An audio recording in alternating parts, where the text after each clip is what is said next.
Episode की starting में सभी मास्टर्स पर बहुत गुस्सा कर रहे थे। हेडमास्टर कहती है ये हैमबर्गर तुम्हारे ही चूजों की मीट का है। वाइट कहती है ये कुछ ज्यादा ही नहीं कर रहे आप। माकी भी कहती है ये सब हमारे साथ क्यों किया। हेडमास्टर गुस्से में कहती है ये तुम्हारी पनिशमेंट है। सभी कहते हैं कैसी पनिशमेंट, अब हमने क्या करा। हेडमास्टर कहती है कोई सवाल नहीं, जल्दी ब्रेकफास्ट कर अपनी पहली क्लास में पहुंच जाओ। उनके जाने के बाद सभी कहते हैं क्या सच में हमें अपने ही चूजे खिला दिए। फिर सभी दौड़कर डक हाउस पहुंचते हैं जहां एक भी डक नहीं था। वाइट कहती है अब बहुत ज्यादा हो गया है, मैं क्लास अटेंड नहीं करूंगी और कुछ और बच्चे उसका साथ देते हैं। माकी कहती है पर फिर हमें फिर से पनिशमेंट मिलेगी। नाई कहता है अब इससे ज्यादा क्या बुरा करेंगे। तभी मीटिंग रूम में आने की अनाउंसमेंट होती है।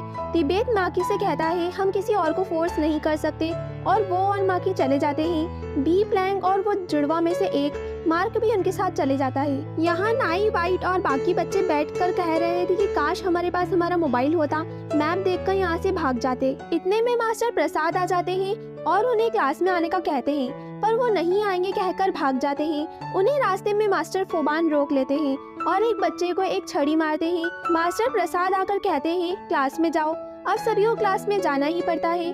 मास्टर क्लासरूम अंदर से लॉक कर लेते हैं और कहते हैं चलो पढ़ना स्टार्ट करें। नाई कहता है यूँ हमें लॉक कर कर पढ़ाओगे, जिस पर मास्टर को गुस्सा आ जाता है और वो नाई पर चिल्लाते हैं कि जब तक मैं ना कहूँ कोई कुछ नहीं बोलेगा। फिर पूछते हैं बताओ हिस्ट्री का सबसे बड़ा दुश्मन कौन है। इंसान, क्योंकि इंसान किसी को भी हीरो और विलन बना सकता है, पर अंत में सच बाहर आ ही जाता है। हुगो और जिंगजाई एक दूसरे को देखते हैं। फिर मास्टर सभी को एक पेपर देते हैं और उस पर सभी ने अभी तक जो भी होम स्कूल में आने के बाद गलतियां करी उसे लिखने को कहते हैं। वाइट कहती है फिर तो आपको भी लिखना चाहिए हमारे ऊपर करे हुए जुर्म को। मास्टर कहते हैं सब रूल के अकॉर्डिंग है। नाई कहता है मेरे पापा को पता चला तो आपका स्कूल नहीं बचेगा। मास्टर कहते हैं अफसोस, तुम यहाँ से 3 साल बाद ही निकल पाओगे। वो उन सभी से कहते हैं बिना लिखे कोई भी क्लास से बाहर नहीं जा पाएगा और सभी को लिखना स्टार्ट करना ही पड़ता है। यहाँ मास्टर आमीन के पास हेडमास्टर आकर कहती है कल रात रन की हालत बहुत बिगड़ गई थी। मास्टर कहते हैं उसे मैं खुद देख लूंगा। हेडमास्टर कहती है पर ध्यान रहे ये होम स्कूल है, कोई हॉस्पिटल नहीं, और चले जाती है। नेक्स्ट मॉर्निंग माकी की नींद सपने में अपने डैड को खून से लथपथ देख खुल जाती है और वो देखती है बहुत टाइम हो गया है। वो सभी को उठाने लगती है कि एक्सरसाइज का टाइम हो गया। वाइट और फूजी उठ जाते हैं पर जिंगजाई कहती है अभी अलार्म नहीं बजा, हमें सोने दो। वाइट उसे चलने का कहती है। वो तीनों एक्सरसाइज पे पहुंचते हैं जहाँ सिर्फ 3 ही लड़के थे, बाकी सब सो रहे थे। तभी मास्टर आकर उन्हें दौड़ने का कहते हैं। वाइट कहती है अभी तक बाकी बच्चे नहीं आए। मास्टर कहते हैं हाँ, इसीलिए उनके बदले का भी तुम्हें ही दौड़ना होगा। सब चौंक कर कहते हैं क्यों। मास्टर कहते हैं ये पनिशमेंट है, जल्दी स्टार्ट करो वरना और पनिशमेंट मिलेगी। सभी दौड़ना स्टार्ट करते हैं। फिर बाकी स्टूडेंट्स आते हैं। अभी भी 2 स्टूडेंट्स नहीं आए थे। वो बच्चे भागते हुए बहुत थक गए थे। मास्टर कहते हैं मैंने कहा रुकने को, चलो भागो, और उन लेट आए स्टूडेंट को बैठने का कहते हैं। वो कहते हैं पर हम बैठे क्यों। मास्टर कहते हैं क्योंकि तुम्हारे लेट होने से तुम्हारे फ्रेंड्स को पनिशमेंट मिल रही है और बाकियों को फिर दौड़ना पड़ता है। फिर जब सब ब्रेकफास्ट करने पहुंचते हैं तो ब्रेकफास्ट के नाम पर जला हुआ खाना था। तभी हेडमास्टर आती हैं। बच्चे उनसे कहते हैं ये कैसा खाना है, क्या आप इसे खाओगे। हेडमास्टर कहती है ठीक है, अगर नहीं खाना तो तुम्हारे दोस्तों को ये खाना होगा और अगर नहीं खाया तो नेक्स्ट मील नहीं मिलेगी। अब सब एक दूसरे का मुंह देखते हैं और उन्हें ये खाना खाना ही पड़ता है। नेक्स्ट माकी और वाइट मास्टर को ढूंढ रही थी और हेडमास्टर के दिखने पर वो उनसे पूछती है कि पेन कैसा है और कहाँ है।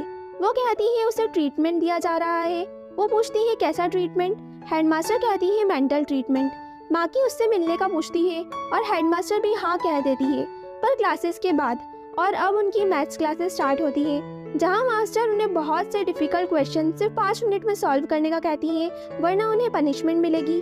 प्लान कहती है कैसी पनिशमेंट। मास्टर कहती है जब तक सही आंसर नहीं मिले कोई यहाँ से नहीं जा सकता, और टाइम निकल जाने पर उन्हें और ज्यादा क्वेश्चन मिलते जाते हैं जो किसी से सॉल्व नहीं हो रहे थे। यहाँ मास्टर फोबान पैन को एक रूम में छोड़कर जाने लगते हैं तो पैन उन्हें पकड़ लेता है कि उसे यहाँ अकेला ना छोड़े। मास्टर कहते हैं मास्टर आमीन ने कहा है तुम जल्दी ठीक हो जाओगे, और उसे एक गोली खाने को कहते हैं। जो पैन नहीं खाता तो उसे जबरदस्ती खिलाकर उसे बंद कर कर चले जाते हैं जिससे वो बेसुध हो जाता है। मास्टर के जाने के बाद पैन फिर चीखने चिल्लाने लगता है कि उसने माफी मांग ली, वो उसका बेबी टक नहीं था, उसे मत बंद करो। और उसे एक फ्लैशबैक आता है जहां उसके डैड उसे डांट रहे थे स्कूल में दूसरे बच्चों को उसे फाइट करने के लिए।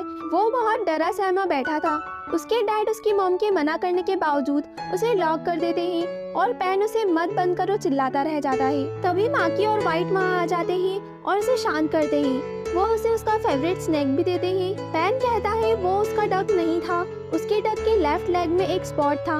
व्हाइट की पैर की चोट सबसे तीखी थी और माकी का क्यूटी राउंड था और विंग पर एक स्पॉट था। माकी पूछती है तो क्या वो जो मरा हुआ चूजा था वो किसका है, तुम्हें पता है? पैन कहता है नहीं, उसने उसे पहली बार देखा था, वो हमें से किसी का नहीं था। माकी कहती है इसका मतलब ये सब उन मास्टर्स का प्लान है। याद करो हमें पनिशमेंट उस डक के मरने के बाद से मिलना शुरू हुई। मीन्स पैन को फंसाया गया ताकि हमें पनिशमेंट दे सके। इतना सुनते ही व्हाइट गुस्से में बाहर पहुंचती है और सामने से आ रहे मास्टर से सवाल करती है कि पैन को क्यों फंसाया, हमें पनिश करने में मजा आता है, शर्म आनी चाहिए आप लोगों को। माकी उसे रोकने की कोशिश करती है पर व्हाइट उन्हें कहती है कैसे एडल्ट्स हो आप, बच्चों के साथ ऐसी घटिया चाल। मास्टर प्रसाद को गुस्सा आता है तो व्हाइट कहती है मुझे पनिशमेंट दोगे? दो, वैसे भी आप तो मेरे बदले दूसरों को पनिश करोगे ना, तो करो। मास्टर प्रसाद मास्टर प्रेपॉन से कहते हैं लगता है जेन 6 के स्टूडेंट बहुत समझदार है। मास्टर प्रेपॉन कहती है अगर तुम प्रॉब्लम समझ गए तो उसका सोल्यूशन भी ढूंढ लो। माकी कहती है मतलब, तो वो स्माइल कर वहाँ से चले जाते हैं। यहाँ तिबेत और नाई भी ये सब सुन चुके थे और वो आकर पूछते हैं क्या हुआ और वो दोनों उन्हें सब बताते हैं। व्हाइट को बहुत गुस्सा आ रहा था और वो कहती है ये बड़े हमेशा छोरों को फंसाना जानते हैं। नाई कहता है इतना गुस्सा क्यों हो रही हो सकता है ये कोई लेसन हो। व्हाइट कहती है नहीं, बड़े हमेशा ऐसा ही करते हैं और हमें पास्ट का एक सीन बताते हैं कैसे व्हाइट की आंट उस पर उसके पेरेंट्स के साथ जो हुआ उसका इल्जाम लगा रही थी। व्हाइट के लाख मना करने पर भी कि वो अपने पेरेंट्स से बहुत प्यार करती थी वो नहीं मानती और कहती है यहाँ तक कि स्कूल में भी। व्हाइट कहती है वो टीचर मुझे फंसा रहा है क्योंकि मैंने उसके साथ वो नहीं करा जो वो कह रहा था, जिस पर भी आंट कहती है जरूर तुमने ही शुरुआत करी होगी और व्हाइट को होम स्कूल जाना ही होगा कहती है। व्हाइट यहाँ ये बताते हुए कहती है एडल्ट्स ऐसे ही होते हैं, स्पेशली यहाँ होम स्कूल में। माकी कहती है हम उसी के खिलाफ तो लड़ेंगे। नाई कहता है पर कैसे? तिबेत कहता है ये पता कर कि उन लोगों ने आखिर पैन को फंसाया क्यों। तभी माकी कहती है और अगर ये मास्टर्स का प्लान नहीं हुआ तो, अगर वो चूजा किसी और का हुआ तो। तभी तिबेत कहता है हो सकता है ये सच हो, इसलिए उन्होंने इतने वियर्ड रूल्स बना दिए क्योंकि, और फिर सब साथ में कहते हैं किसी ने सारा इल्जाम पैन पर डाला। ये सब मास्टर आमीन भी देख रहे थे और एक स्माइल करते हैं। नेक्स्ट मॉर्निंग ब्रेकफास्ट के टाइम मास्टर फोबान आकर जिंगजाई को पैन का ब्रेकफास्ट देकर कहते हैं उसे दे आओ। जिंगजाई कहती है आप खुद जाओ। वो कहते हैं मास्टर आमीन का ऑर्डर है, अब से पैन का खाना देने तुम जाओगी। सभी ये सब हैरानी से देख रहे थे, स्पेशली माकी, तिबेत और नाई। अब जब जिंगजाई पैन को खाना देने आती है तो वो बेसुध पड़ा था और बड़बड़ा रहा था उसे बाहर निकालो। वो खाना रख जाने लगती है। पैन कह रहा था वो चूजा उसका नहीं था, इसमें उसकी कोई गलती नहीं। जिंगजाई ये सब सुन एक बार को हिचकती है पर फिर चले जाती है। यहाँ माकी उसका वेट कर रही थी और उसके आते ही कहती है तुमने पैन की हालत देखी ना। जिंगजाई जाने लगती है, वो उसका हाथ पकड़ लेती है और कहती है मैं जानती हूँ तुम क्या छिपा रही हो। जिंगजाई कहती है क्या? माकी कहती है मरे डकलिंग के बारे में। वो उसे पागल कहकर हाथ छुड़ाकर जाने लगती है। हुगो आकर उसका हाथ छुड़वाता है। माकी उनसे कहती है जब तक तुम गलती नहीं स्वीकारोगे हमें पनिशमेंट मिलती रहेगी। नेक्स्ट मॉर्निंग वर्कआउट में उन्हें पुशअप्स करवाए जा रहे थे और जब लड़कियां थक जाती हैं तो लड़कों को उनके बदले के भी पुशअप्स करने पड़ते हैं। मास्टर के जाते ही हुगो कहता है ये क्यों कर रहे हैं हमारे साथ ऐसा, हम यहाँ पढ़ने आए हैं या फिर पनिश होने। माकी कहती है ये सब रुक सकता है, किसी ने पैन को फंसाया इसी वजह से ये सब शुरू हुआ।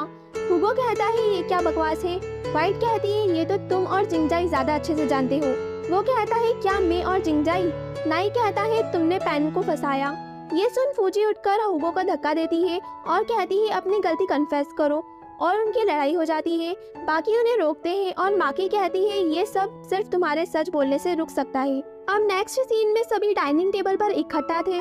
मास्टर आमीन सामने खड़े थे और हुगो और जिंगजाई अपनी गलती कबूल करते हैं कि उन्होंने नेम टैग बदल दिए थे, पैन की कोई गलती नहीं। मास्टर कहती है उन्हें ये सब पहले से ही पता था और तो और किसी के डकलिंग नहीं मरे, सभी सही सलामत है। व्हाइट कहती है फिर आपने ऐसा क्यों किया? मास्टर कहते हैं क्योंकि ये तुम्हारी पहली सीख थी कि कुछ भी हो जाए तुम्हें किसी मासूम को बेवजह सजा नहीं मिलने देनी चाहिए, वरना तुम्हें भी पनिशमेंट मिलेगी। वो कहते हैं पैन को छोड़ दिया जाएगा, सभी पनिशमेंट रोक दी जाएंगी और हुगो और जिंगजाई को अपनी गलती को सच्चे दिल से स्वीकारना होगा और उससे सबक लेना होगा और उनकी वजह से उनके दोस्तों को कितनी तकलीफ हुई ये भी समझना होगा। दोनों ही हाँ में सर हिलाते हैं, फिर सभी सोने चले जाते हैं। नेक्स्ट डे पेन चूजों को डक हाउस में खिला रहा था। तभी जिंगजाई और हुगो आकर उससे माफी मांगते हैं और वो उन्हें तुरंत ही माफ कर देता है। वो हैरान होकर पूछते हैं, तुमने इतनी आसानी से हमें माफ कर दिया? वो कहता है, तुम्हें अपनी गलती रियलाइज हो गई, ये काफी है। तभी मीटिंग रूम में आने का अनाउंसमेंट होता है। सभी कंफ्यूज थे कि अब क्या हुआ, क्या किसी ने फिर कुछ कर दिया। तभी सभी मास्टर वहाँ आ जाते हैं, मास्टर आमीन भी। वो कहते हैं उन्हें सभी को कुछ बहुत इम्पोर्टेंट बताना है और माकी को खड़ा होने का कहते हैं, जिस पर वो भी थोड़ा सकुचा जाती है। मास्टर कहते हैं, आज से ग्रेजुएशन तक मैं माकी को जेन 6 का क्लास प्रेसिडेंट बना रहा हूँ। सभी माकी के लिए क्लैप करते हैं, पर माकी बहुत कंफ्यूज थी और थर्ड एपिसोड यहीं एंड हो जाता है। आगे की कहानी जानने के लिए स्टे ट्यून्ड, बाय।